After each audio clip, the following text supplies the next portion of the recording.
Welcome to State of Prime.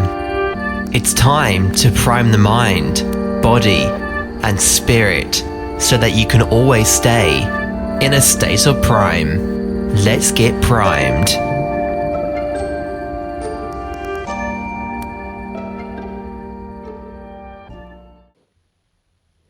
Hey guys, welcome back to State of Prime. I'm not feeling too good, guys. And you know what? That's okay. That's okay, guys. It's a lot. I won't go into the details as far as, well, pretty much I feel like just being impulsive and then living with the consequences. And I'm bringing this up to say that on your journey, you're gonna mess up. And that's okay. Just continue to learn from it, journal, talk about it, and then come back to the drawing board and try a different approach. Because if you don't, then the stress that you put yourself through, it's for no purpose. So be aware. Be aware of whatever it is that you're working through, and then take steps to adjust and address it. Take steps and address it. So for me personally, one of the things is every morning when I get up, along with my routine, I'm going to envision myself in a scenario where I'm impulsive, right? And I'm not just going to envision myself, I'm going to have a physical practice. Because see, when you get in that middle space and you allow the thoughts to settle and you to think about it, that's where these things take hold and it can derail you. So what you have to do is make this secondary. You have to make your choice automatic. You have to make it to where when it happens, you don't have to think about what you do. This is just what you do. When you get upset, maybe you go for a walk. You don't think about it. Hey, I'm upset, I'm going for a walk. It's like when you brush your teeth. You don't have to think about spitting it out. It's the next step in your process.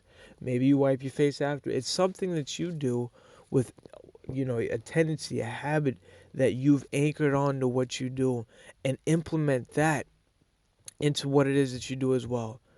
Anchor it. Whatever it is that you're doing,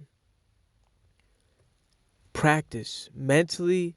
Yes, meditate on it, envision it, but also have a physical practice so that it becomes secondary. Now, that's just a quick little insight, guys. I feel like I feel like talking to you guys, helps me, but it's okay to be feeling what you're feeling, because you got to go through it. You got to feel it, you got to address it, you got to acknowledge it. And then you got to work from there. So my fellow primers, I'm on the same path as you. We're continually growing. We're continually growing. And it's okay to mess up. It's not okay to keep messing up and expect different results. Learn from whatever it is, but not just learn. Step back and say, what can I do differently to maybe address this or maybe mitigate this from happening again?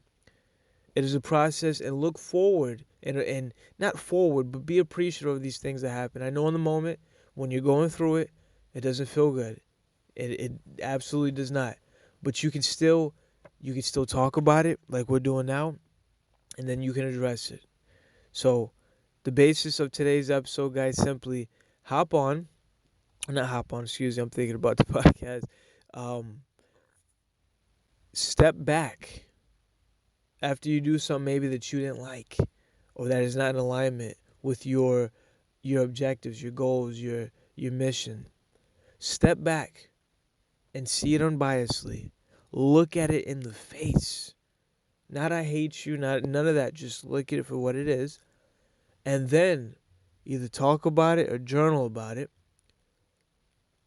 Right? Get it all on paper. And this one's important. What are you going to do moving forward to mitigate that? That's a 3-step process. Step back, go get space, right? Look at it for what it is, and then what are you going to do to mitigate it? Now, on a practical level, You have to practice this behavior, because it's like when you're in a fight, you don't resort to your ideals in a fight. You resort to your training.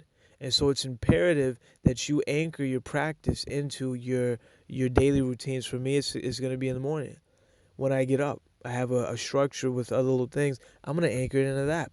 I'm going to anchor and envision myself in a scenario, and then actually, as if it's really happened, enact it and act it out physically to solidify the behavior. This is a process, guys. You got this. Learn, implement, apply. I'll talk to you guys in the next one. Hey guys, I forgot to put this in there. This is, I guess, just some space, some thought processes after the fact.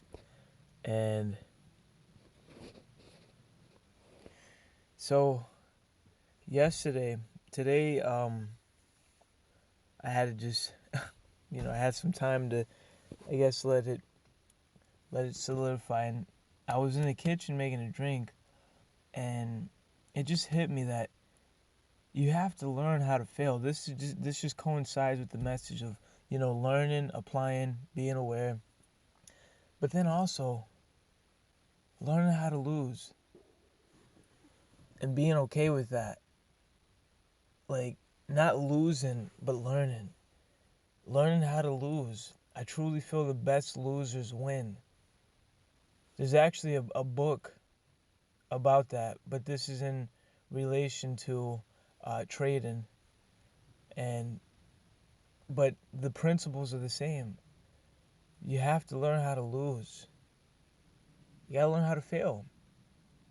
And yes, guys, it's one thing just saying it, but as you continue to change your perspective, like, I am failing every day. I have multiple endeavors, things that I practice and would like to get better in, and that I keep track of. And there's a lot of losing, quote unquote. But guys, my greatest advancements within those fields have come from me losing, because then I can see what needs to be changed. So that perspective right there, yes, it might be a little hard to not even conceptualize, but to swallow, because in the moment it hurts so bad. But if you sit with it and see that it's actually making you better, it's going to expand so much more. So I just wanted to hop on and share a little tidbit. Learn how to lose. Learn how to lose.